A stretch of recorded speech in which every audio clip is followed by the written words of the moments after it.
Welcome. Thanks for having us. Sure. I am accompanied by people who actually know what they're talking about, unless we rely entirely on my recollection and expertise in these areas.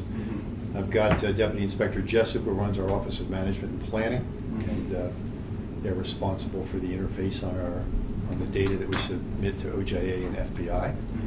And I've got two lieutenants with me. Lieutenant Jeff Point is currently in the Patrol Bureau, assigned to the 1st District, but he's a former homicide lieutenant, and he spends a lot of time correcting reports, getting reports, approving reports, and has some interesting perspectives. Okay. I also have Lieutenant Jeff Stigler with me, who's currently in the homicide unit. And obviously, they're responsible for investigating homicides no matter what the original classification of the crime was. Sure.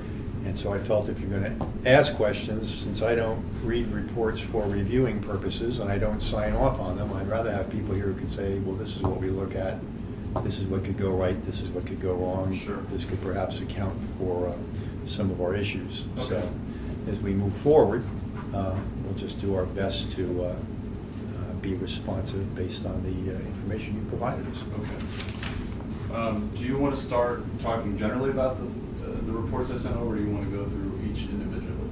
Well, general overview. Okay. Okay, general overview is, I don't know, every year we get about 800,000 calls for service. About 400,000 of those are 911 calls.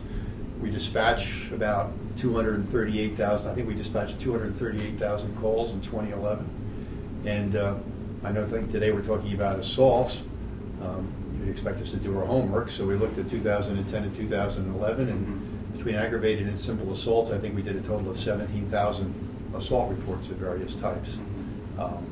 We don't doubt for a minute that there are going to be errors from time to time.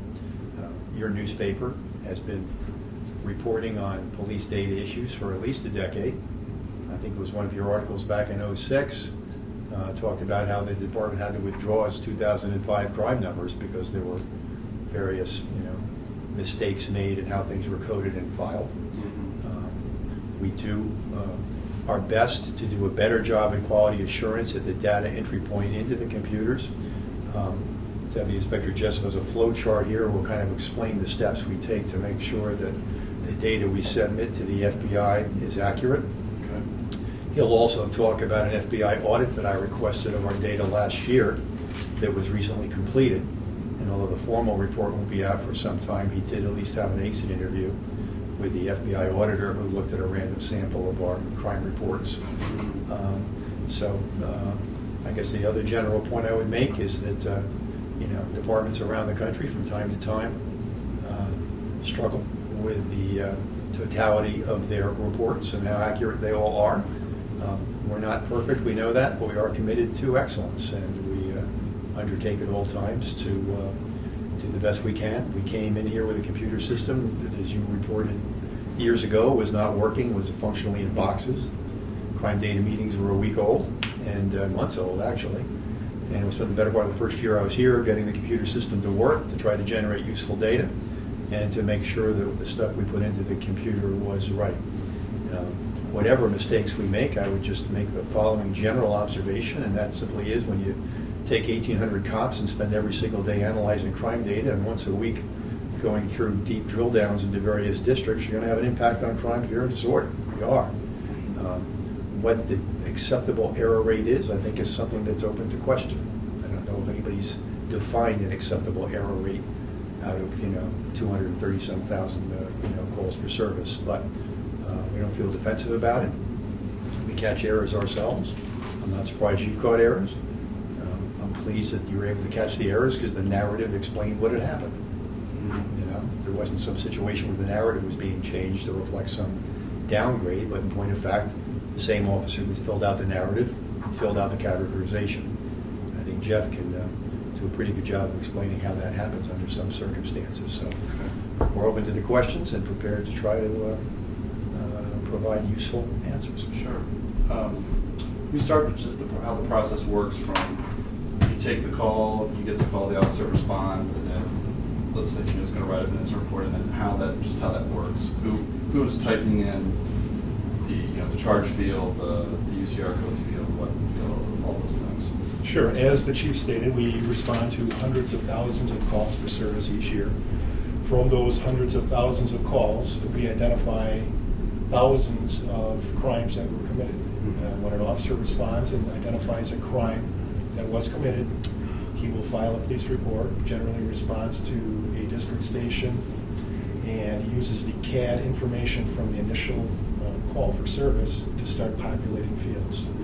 Our Tiburon management system requires, I believe, 87 fields to be populated for a report to be complete. So from the beginning of the investigation, that officer is capturing information in his memo book.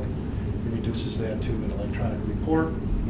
He fills in as many fields as he possibly can, then files a supplementary report with the details of the investigation. From that point, that report gets reviewed by a supervisor at that work location.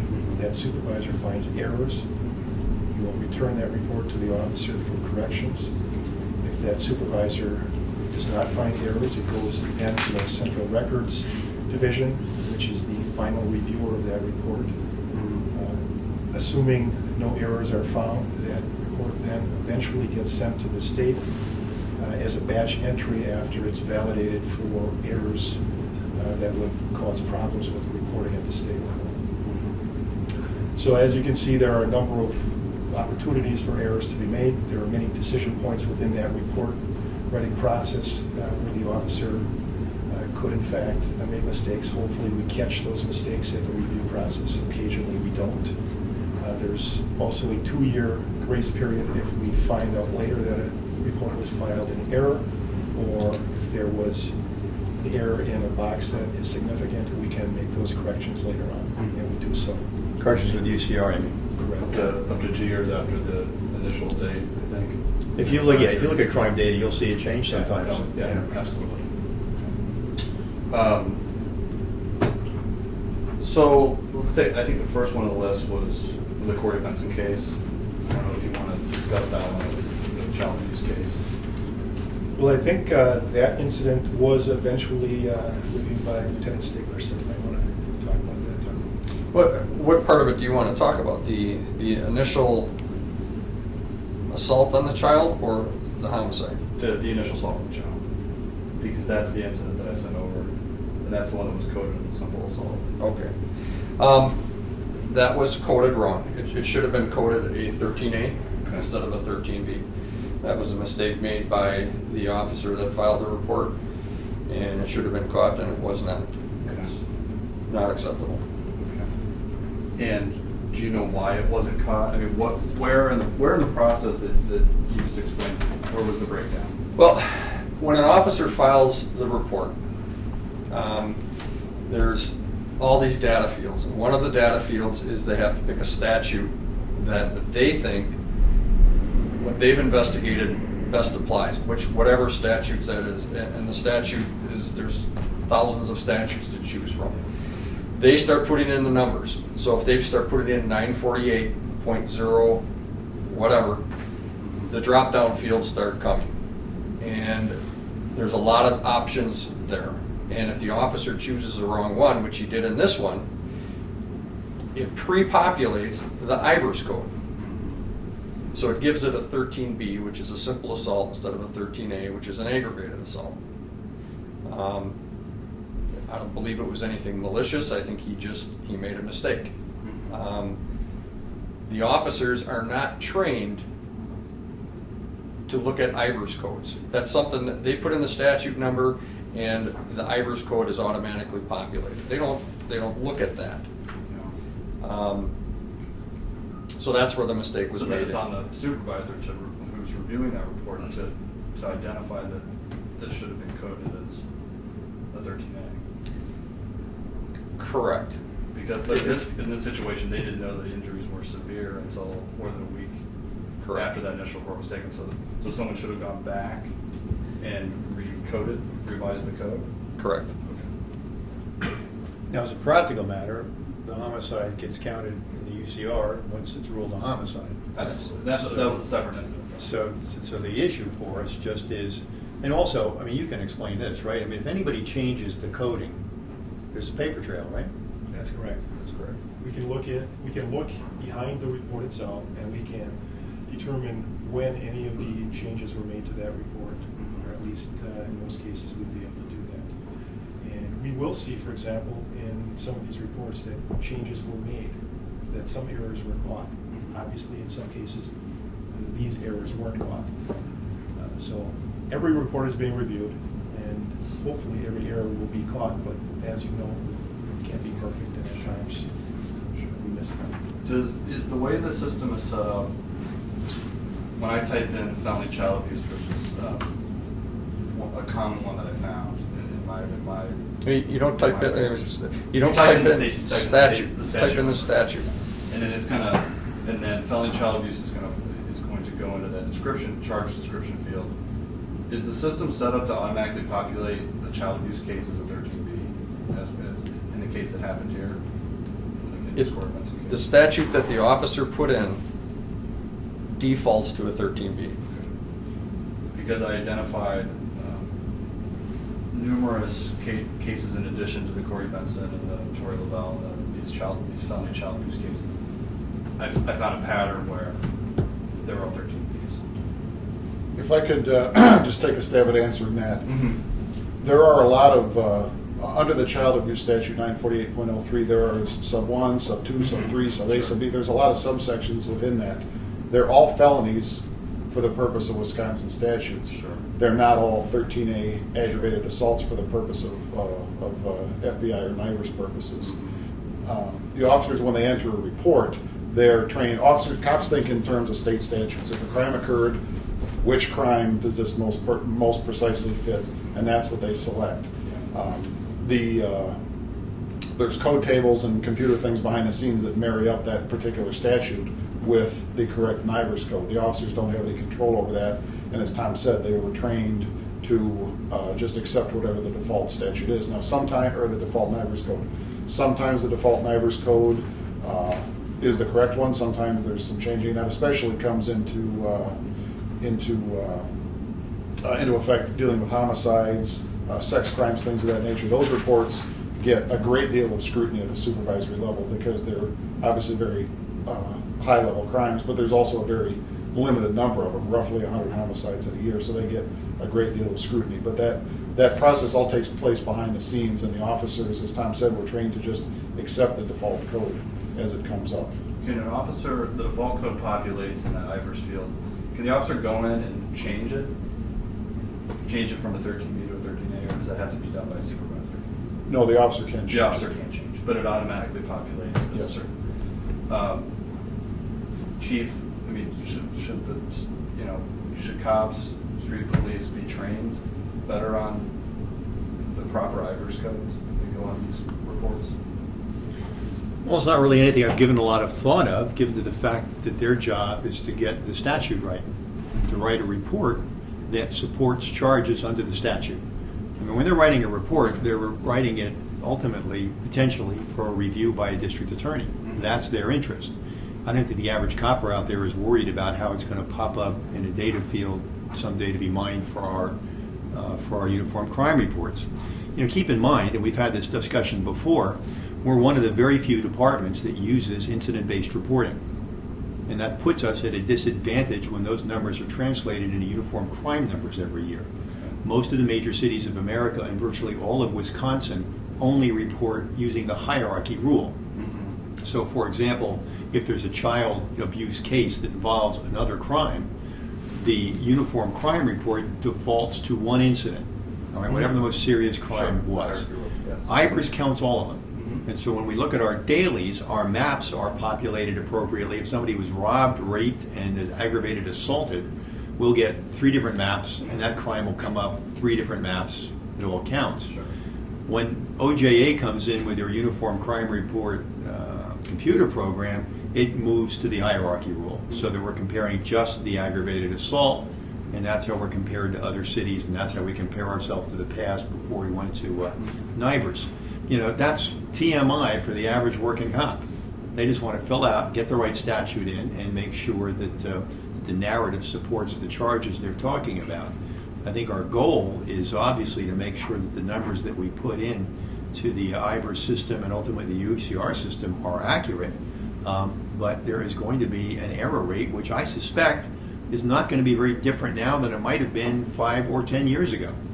I mean, you're the one that's been working on this for a year, not me. I don't know what the error rate was in 2005, or the error rate was in 2003, or the error rate was in 2007.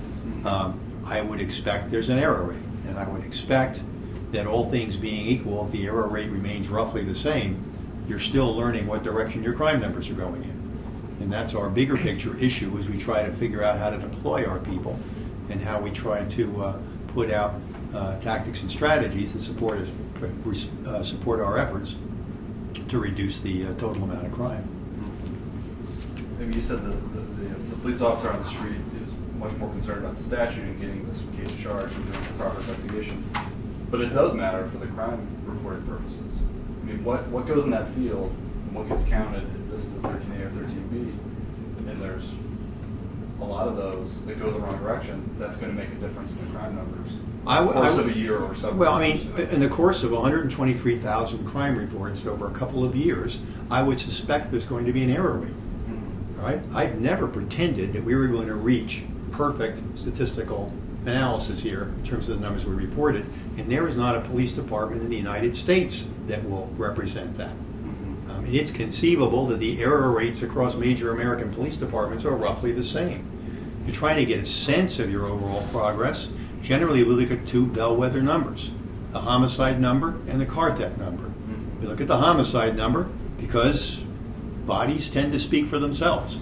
We look at the car theft number because people report their stolen cars to insurance agencies. If anything, by that benchmark, we report more stolen cars than probably show up in insurance claims, because sadly a lot of our people are poor and their cars are stolen. They don't have car insurance. But the fact of the matter is those reports tend to get made.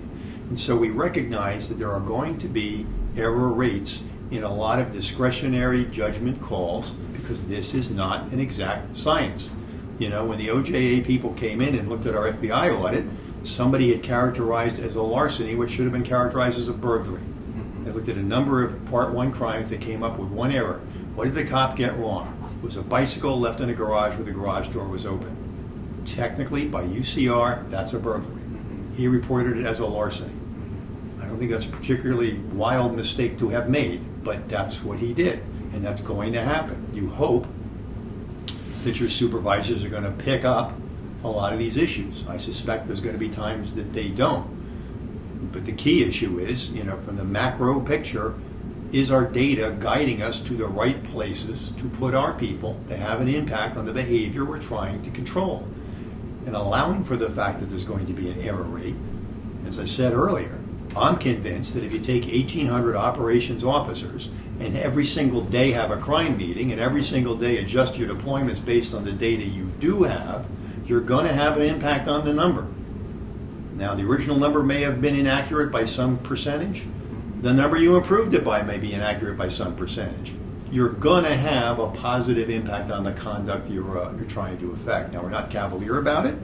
That's why we've got sergeants and lieutenants. And if they're getting it wrong to a statistically significant degree, obviously we want to take a look at that. But from a macro point of view, from having been in numerous discussions with chiefs from major cities, this is not an unusual circumstance that some percentage of crimes are miscoded at the entry level. But absent some design to accomplish that purpose, it's not something most of us lose sleep over. I see you're recording this. Sure, we both are. Yeah, we both are. Are you recording this for purposes of putting this online, or can you tell me that? Once you put your story up, yeah. Okay. I mean, let's face it, Yeah. You've got so many inches to tell your story. You've got a premise and you're going to tell your story, and we'll get some little bit of room to make our point. But a lot of these explanations aren't a sentence explanation, they're a paragraph explanation. And this is our chance to put that up. So, we're not going to scoop you, but when you put your story up, we're going to put this up. Okay. Are you going to put this up in entirety, or are you going to edit this video? We're not going to edit it. You're not going to edit it? Nope. Okay. Except for the parts that make me look smart and you look dumb. Yeah, okay. Just those parts. So I sent 10 over. Were there any that you disagreed on that, again, I found these, I sent them, I looked at the FBI handbook, they appeared to be miscoded. I then sent these to the FBI experts, UCR trainers at the CJIS headquarters in West Virginia. And they, by a committee of 6 or 7 or 5, 6 guys, looked at them and they all confirmed that they're aggravated assault. But are there any of the 10 that I sent over that you disagree with?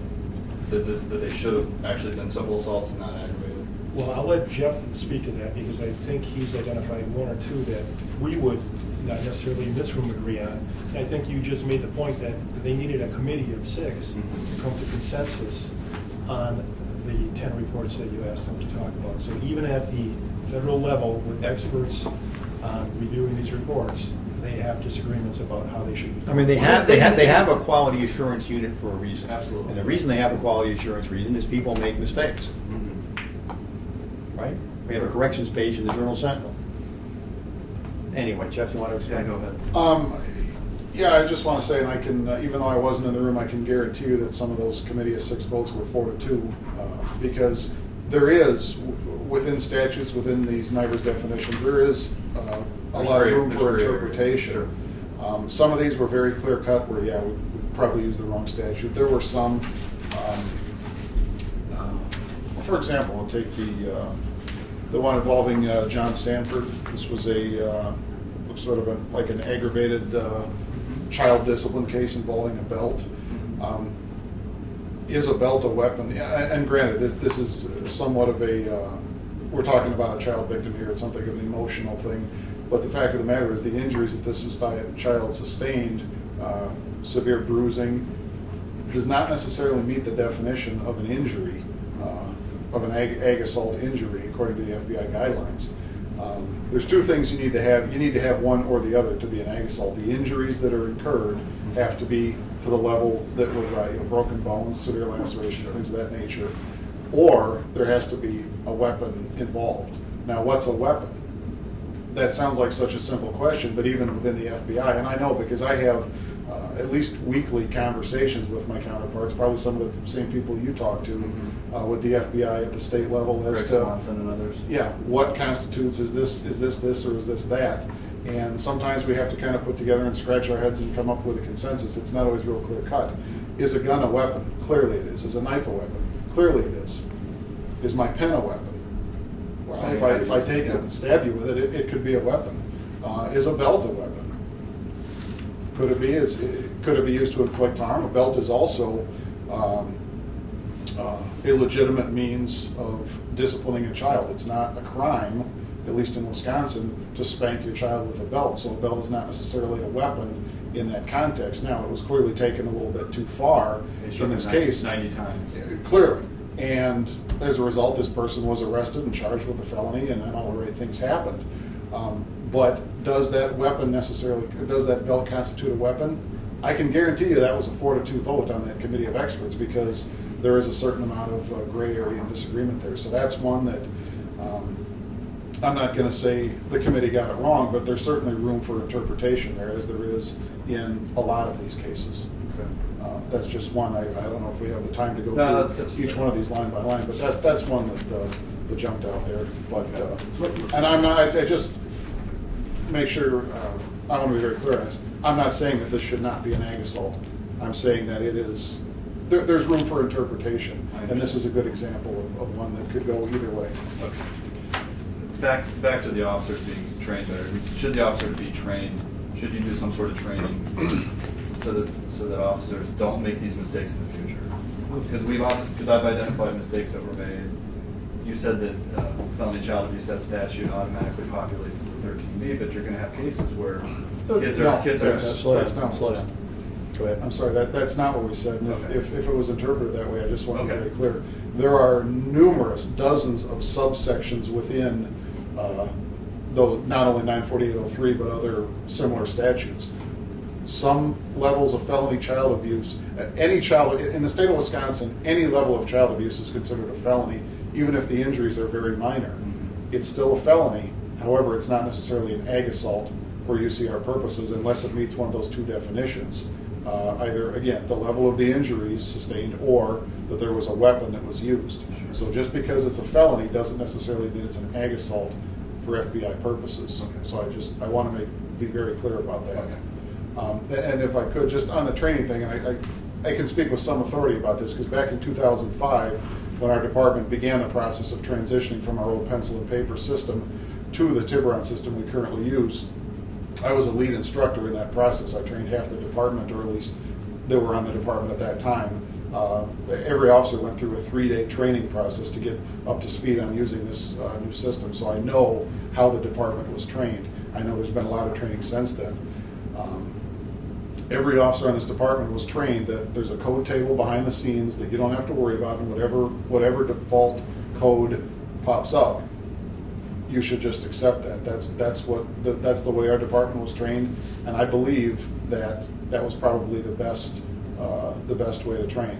Is there room for improvement? Certainly, but the way to catch these things is to, and we have over the years, we've upgraded our training, we've given additional training, we've identified issues with our code table over the years, that this particular statute should have been coded one way, it was coded another way. We go back, we change those things all the time it's part of a continuous process of improving this system. We've come a long way in the 7 years.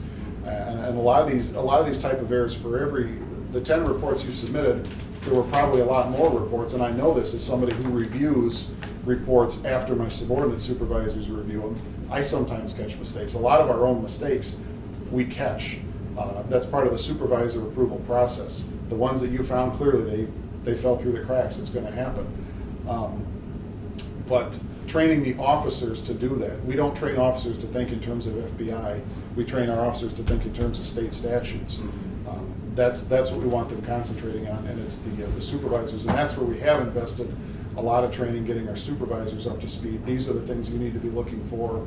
Now, clearly, we're not fully there yet, because mistakes still do happen, but we are much better than we were, and we continue to get better, and that process evolves. So that's where we have historically invested our training. Okay.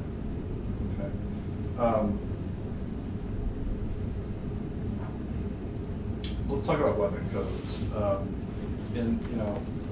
just pass this around, and then you just have it. These are the 10 that I sent over.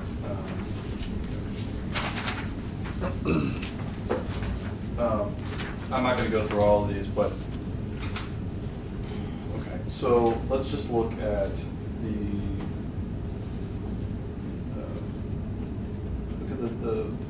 the second one, Shavar Patterson. There a crowbar was used. There's the IR number. This is just a copy of the NIVER's data that was sent to State OJ. And you can see there that the weapon listed for Shavar Patterson was a 90 to 40. So that's an other and a personal. But if you look at the incident report, it shows that a crowbar, or I'm sorry, if it was coded as a blunt object, there's a crowbar. If you look at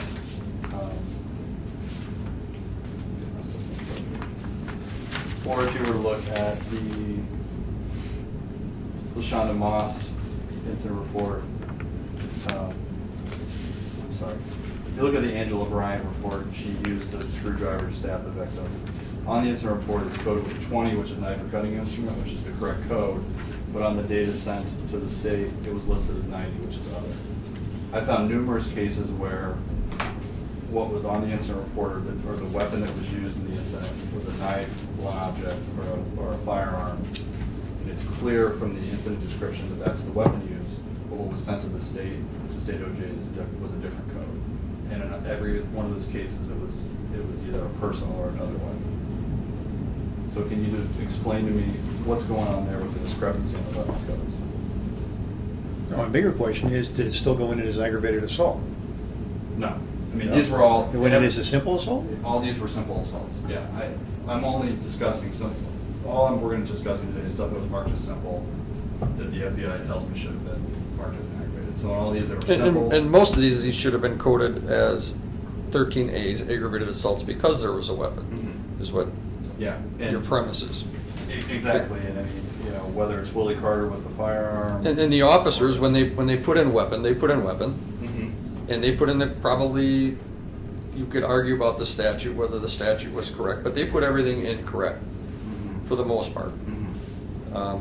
The problem that we have is in our computer system, that's not, if an officer puts in that the suspect used a firearm in the offense, we would like the system to automatically make that a 13A, an aggravated assault. Mhm. It doesn't happen. It's a very, very expensive fix to fix our records management system to do that. If we could have had that changed, we would have had that changed 7 years ago.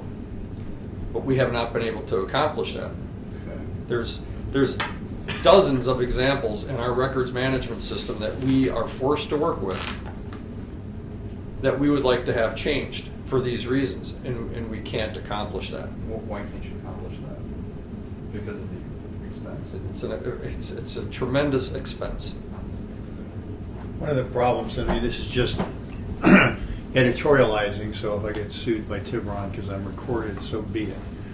I mean, there's two things that I knew were going to be problematic when I came here. One was that we had a Tiburon computer system, and the other one was that we had at the time a Tyco radio system. Now, the radio system, after two different owners have come in, is a heck of a lot better spot. But the Tiburon system is still extraordinarily problematic. It's proprietary, and every single adjustment requires an additional expense. They've got a national reputation for being lousy on customer service with police departments. And we have struggled with this system. I mean, it was covered in the paper when I first got here. I had volunteers from the private sector come in to try to help us get to the place. I mean, hell, you may recall, you weren't here yet, Ben. I don't know if you remember, Greg. They were paying a guy $100,000 a year who was a retired captain to keep the thing up and running. I mean, I got rid of him and I got the captain who was in charge of IT off the job because they weren't getting it done and we were hemorrhaging money. It works better now. It's a better planning document for us, and it's a better accountability metric for us, but it's far from perfect. And there's going to be these issues that arise. I mean, again, our bigger challenge is not our bigger challenge, but I mean, the bigger issue is constantly, benchmarks. We're paying attention to what's occurring. We are adjusting our activities to it. I am not surprised that there are going to be problems with it because we've had documented problems with the software solutions for nearly a decade. Mhm. But and I understand that, but how is it going from Willie Carter, he used to fight, he threatened his wife with a handgun, it's coded properly on the paper incident report, the data sent to the state is I think in this case was a personal weapon. So, I mean, it's a computer problem, but someone along the way must be changing No. There's no human intervention. You can't change a data field without leaving a computer trail. I know that from talking to the state and to FBI and to other NIBRS experts that you can't report a simple assault with a dangerous weapon. It's incompatible. That they won't accept it. State OJ will flag that as an error and send it back for revision. So, And then it would be corrected, but Mhm. none of these 10 that you gave us were changed. They still sit right now exactly the way Just the way this is. And I didn't check, but I'm assuming one of these is an 09 case? And you're telling me that the state sent back an error code on that 09 case and it's still sitting there? No, they didn't. They didn't send it back because in the data sent to them, it was listed as a personal or other. So for them, it comes through fine because it's a simple assault that has a weapon code, personal or other, which is compatible with the system. If it was sent over as a handgun or as a blunt object or a knife, it would be incompatible, and they would flag that as an error. I'm not so sure I agree with that. Well, that's right from the NIBRS. That's right from OGA and also from the NIBRS error manual, which I've read. We might have to talk with our IT expert on how that information gets transferred to the state to Okay. take a look at. It's all, none of this is manual. It's all done through the test extracts and all these different processes that we have to convert the data. We don't convert it. We give it to the state, and then the state converts it to UCR. Sure. We don't change anything in there. I mean, we submit it, it's sent, and I don't have an answer for you on that. I don't know how that could be getting changed. If the officers are entering the correct information that the guy used a handgun or some type of weapon, I don't have an answer for you there. Or what? If I could, just before we get too off that Absolutely. subject, in that particular case you're talking about here, which is one of the ones you brought up, Angela Brandt here. who Angela, yeah, Brian, yeah. stabbed with a screwdriver. Mhm. The weapon code came out, it was filed as a 20, I believe that's how it went through. Yes. Angela Bryant, But here, the if you. weapon type. No, it says, well, I haven't had a chance to go through all of this, but the point I was gonna make, again, cops think in terms of state statutes. In that instance, they properly filed it as a battery well armed with a domestic abuse modifier. I'm looking at the face of the report right here. Mhm. That's what it was. And I believe that's ultimately what the criminal charge was that came out of it. If the state system was designed to catch errors, or even if our own system, it allows us to file a battery well armed, clearly with a weapon, and it allows that to go through without, I mean, automatically the system should raise a red flag right there, but it doesn't. Our system doesn't, the state software doesn't, the FBI software, that it'll allow that battery well armed to sit there as a simple assault, when clearly that can't be the case. So there's problems with the software and with the way it interfaces, not only on our level, but with the state and with the FBI as well. You know, it's funny, just part of the conversation. And okay, we're focusing on errors downward.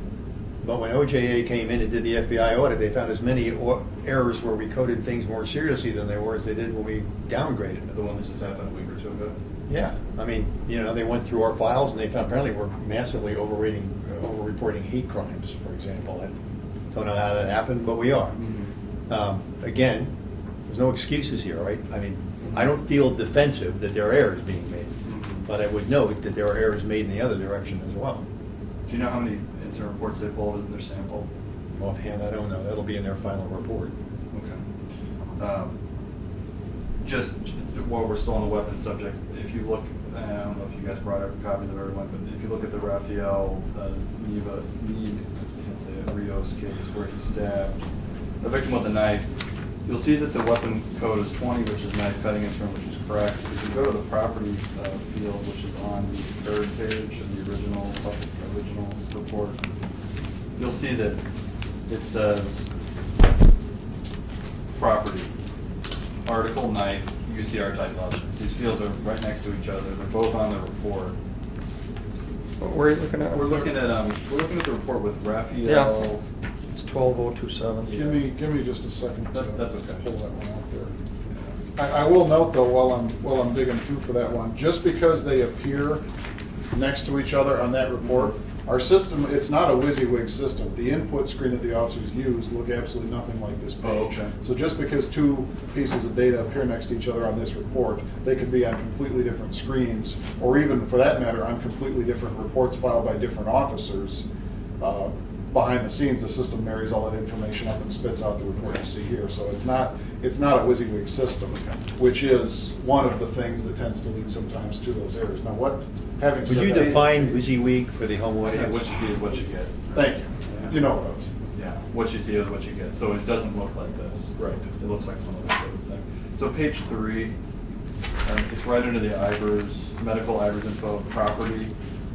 It shows, article knife, that was recovered property, 6-inch kitchen knife with brown handle, and then right next to it says UCR type leather. Right. So, and you have the weapon force code as a 20, which is correct. You have it listed in your property field as a knife, but then the data that you're reporting to the state says other. And we're really getting off into the tall weeds of NIBR's reporting, and I'd put you to sleep very quickly if we really started going through these Yeah. books. But I'm just wondering- Well, I mean, what I could use, Ben, is someone with your background working for me full-time doing this. If we had this staff capacity, we probably wouldn't have a newspaper article. I mean, in fairness, you've got a pretty impressive background. You do this for a living, and you have really dived into these reports, for a year. You've been doing perfectly appropriate open records requests and really studying this stuff. God bless you. You're at a remove from our average level of review capacity. Okay. And that, I think, is a variable here without downgrading the fact that stuff should be coded properly and people should report their reports appropriately and bosses should catch errors. But errors are going to occur and they're going to slip through from time to time. Okay. Go ahead. As a senator, I was told I have to bring him back to finish the story, so don't hire him while he's. Well, I mean, that could be another set of articles about, not only did our hard-hitting expose get to the truth, but they've hired us to fix it. And then that'll be the last article.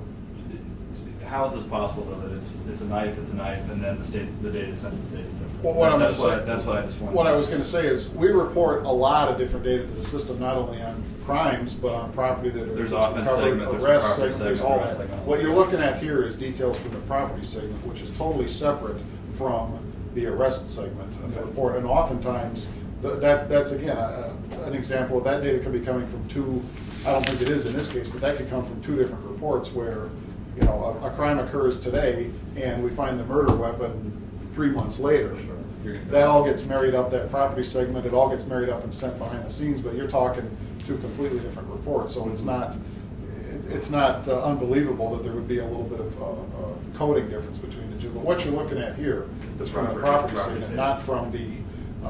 not from the incident segment, and that's where the crime data comes from. But where the rubber meets the road is the data you send to the state, because they take that data, they repackage it, they send it to FBI UCR. So if it's sent as other to them, that's what it goes down as. It's not what's on this report, it's what ultimately ends up at the state OJA. Would you agree? And what was reported though in that case, and I want to make sure I'm looking at the correct one. We're still talking about the Raphael case. I mean, it was sent to the state with a code of other weapons. Under the property segment. No, in the offense segment. The copy of data that I brought is the offense segment data. Our offense segment table.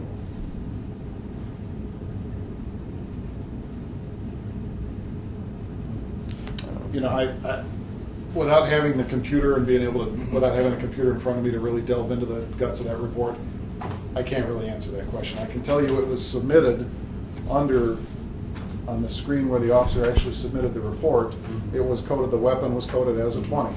I'm looking at the screen capture right here. And I'm looking at What happened behind the scene, without really getting into it, it's hard to tell. But again, as Inspector Jessup mentioned, this system has automatic accountability. If somebody goes in there and changes something behind the scenes, we'll be able to know right down to the second who it was that made that change. That information's available, I just don't have it here in front of me. So it's, like you said, there's a paper trail, there's a history for each incident report. Well, what we don't know is if somebody made a change or if that's what the computer defaulted to. Without having it in front of us. Yeah, I mean, the property tab is, the officers don't put a whole lot of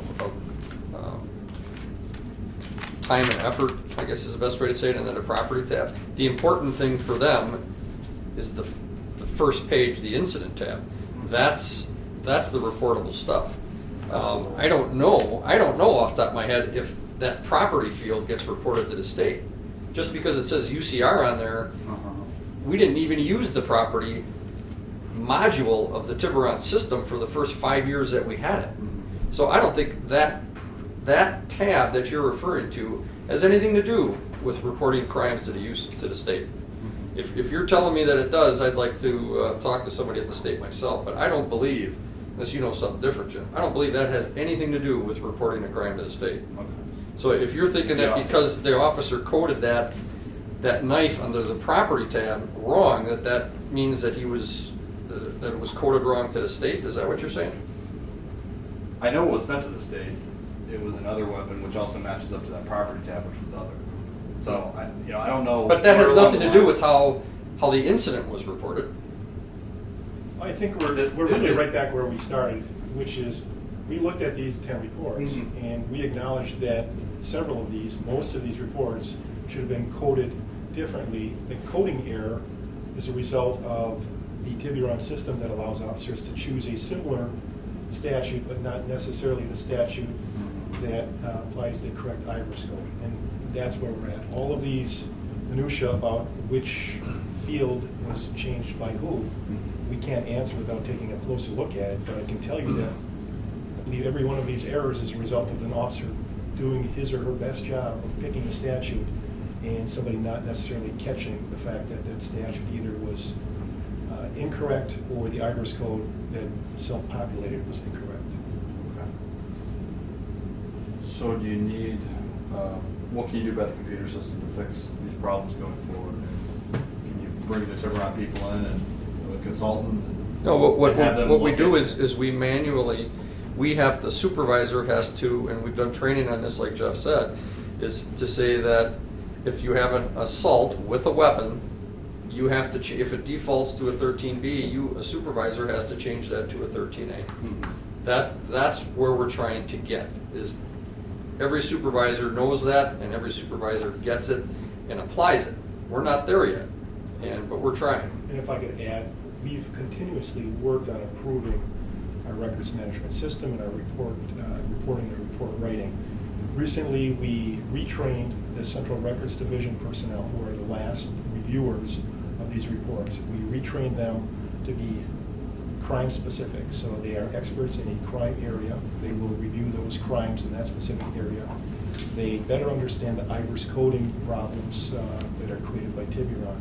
We're hoping that we will improve just by virtue of the fact that we have a single person or a small group of people reviewing similar reports that have similar error problems that are a result of the system that we currently operate under. So the issue of training officers isn't as big an issue, but it's getting supervisors to be totally aware of the proper way to code these. Am I That's hearing correct. that right? That is correct. We Since also, since they are reviewing all these The reports. two critical points are frontline supervision and central records. Central records, everybody was a generalist. And I think when everybody's a generalist, nobody's an expert on one area. Now, as usual, whenever you create an organizational change, there's resistance. But it was Bill's idea to train them in depth in specific crimes, so they divide the work up that way, so people will be able to catch these things with more regularity. I think it's also fair to say that we could probably benefit from something that's never occurred in this organization, which is our own random audits. We haven't routinely done that. We've tried to take care to make sure the system was functioning appropriately, but we haven't been going out there into the field and pulling together reports and, taking, 2% of the reports in a given month and saying, all right, let's take a look at it and look for patterns of activity. There are very few city departments that do it. A few do, because a couple of them got back to me when I did my general, okay guys, what's going on with you with this? Because we're getting asked these questions, and the general consensus was most weren't because they saw it as labor intensive, but a couple that had gotten dinged did. They were like starting to look at it. It's staff intensive. I mean, I was saying it half in jest before, but I mean the bottom line is, it is extraordinarily labor intensive to jump into an audit of your reports on top of the routine approval process. We don't have limitless staff. This is not me being defensive about, woe is me, I don't have enough staff. I mean, we're a police bureaucracy, not a federal bureaucracy. So there are not the same kind of assets routinely in place to do the deep dive, but allowing for that goes back to my first observation, which is I have very little doubt that our error rate is significantly different than similarly situated police departments. And all things being equal, if their error rate holds up over time, but the crime rate still decreases, and you look at your bellwether crimes, homicide and car theft, you're feeling pretty good that you're in the right direction with your other numbers as well, notwithstanding the fact that you've discovered. I wouldn't be surprised if there's hundreds of errors over 3 years. But over 3 years, there's 250,000 reports. We're going to find errors. I don't think there's any doubt, and you can certainly quote me on this, that as we look forward, it'll probably make sense for us to engage in more proactive auditing. But doing that, to me, is not any kind of sign that I've lost confidence in the fact that we've been reporting accurately. We've been reporting as accurately as we could, allowing for the fact that along the line, approval errors take place and things slip through that should have been coded differently. So you think that the department should do an internal audit going forward? I think we should do periodic audits, random audits. I mean, no way in the world we're going to audit 123,000 reports over a 2-year period. But, if you do a complete, truly random audit, that should be a reasonably accurate attempt to define the nature Well, I of the know in problem. 2010 when Ryan Haggerty and I tried to pull 2 weeks of reports, there was a random internal audit done that year, but you're saying it hasn't been done in recent. I don't, quite honestly, you've got the advantage right now, I don't recall that. Would you welcome an outside audit by, say, city comptroller or the fire and police commission if the local leaders called for an audit? Here's a variable, okay? You can't be the only jurisdiction audited and have come up with something meaningful. There's got to be a benchmark, all right? What is the standard in Wisconsin? What's the standard for cities over 500,000 in Wisconsin? What's the standard for cities of over 500,000, with significant crime rates nationally? There's got to be a benchmark. What was the benchmark in 2006 before I got here? You can't just jump in and say, okay, we're going to audit you now. Oh my goodness, we found an error rate of 6%. How horrible? How horrible compared to what? What are we being compared to?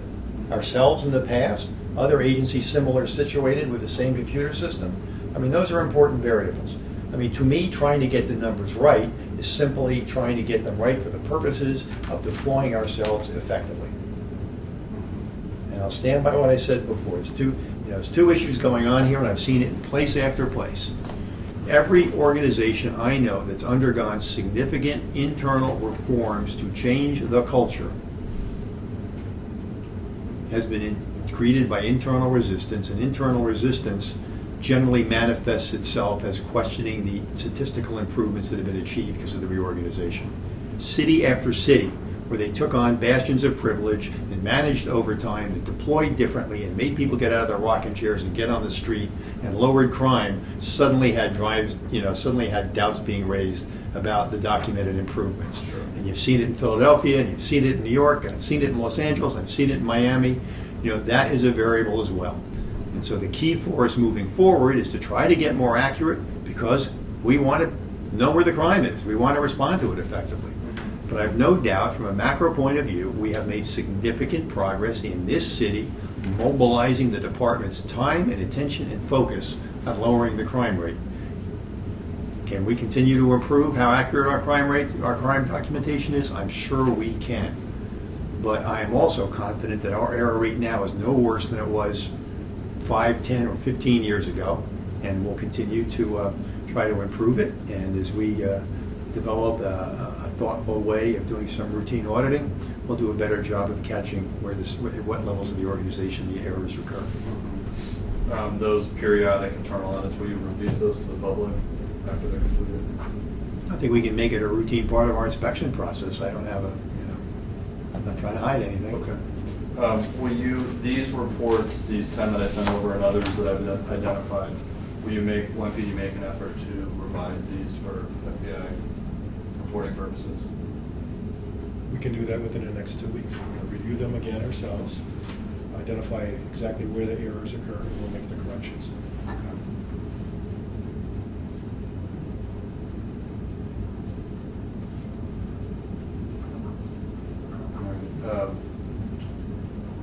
I'll be talking to the mayor at some point this afternoon if he either talks to me or gives me a statement. I don't know what's going to happen.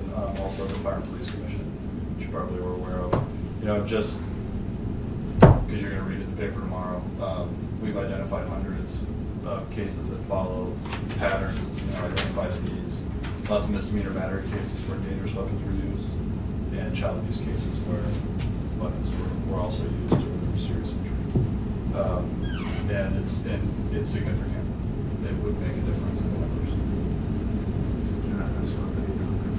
Oh yeah, so of the 100, there's hundreds that we've confirmed with public records. There's even more that I can't get with available records. And we're going to put a record request in this afternoon for those 8. There's actually 800 incidents. The additional ones that we couldn't confirm. Over how many years? Over the last 3 years. So, okay, you're talking about assaults. I know I had 17,000 assault reports in 2 years. So over 3 years, I've got maybe 23,000 assault reports, and you found 800 errors. Is that our benchmark? Those are the ones that I haven't confirmed, but I have. But I mean, the point is, if you're talking 24,000 assaults, you found 8 errors. What's that error rate result in? Well, the other factor is given some of the limitations in data that he had, he was able to only look at about 20%. of the cases. I looked at cases that So were it's a narrower group. I looked at cases that were referred to the DA that were then charged, and I can check with the criminal complaint to get the narratives off of that. So how's that compare to prior years? How's that compare to 2007 or 2006? The data that I have, the available data I have goes back to 2009. And I see your point about the whole universe, but I'm looking more at violent crimes and the year-to-year change and the impact that would have. So. But what I mean is, if we're going to measure year-to-year change, if we know what the error rate is in 07 and 06, the error rate is roughly the same, and the crime rate's still down. The crime rate's down, even though there's an error rate in both control and the experimental But group, we right? don't know for sure what the error rate was in 06 or 07. No, I know that, so I don't know what I'm being compared to. Sure. Anyway, we're going to put a records request in for those additional, those reports. So you can look for that and, decide on how you're going to, if you're going to release those records or how that's going to work. So, any other thoughts before we conclude? No, I think we've probably covered it about as well as we can. I appreciate you talking with me, taking time out of your day. Well, we always have. Could I ask one just clarifying point on the, or when you talk about the WYSIWYG and that these are coming in from different things, when the supervisor looks at it, are they looking at so that this paper report, or are they seeing it the same way that it was input in this other computer screen? The supervisor, it's all done on a computer. The supervisor is looking at the same screen that the officer or detective is using to input the data. They're not looking at the paper reports. They're looking at the same. This is just a screen capture of one of those screens. They're looking at the same screen where it's being input.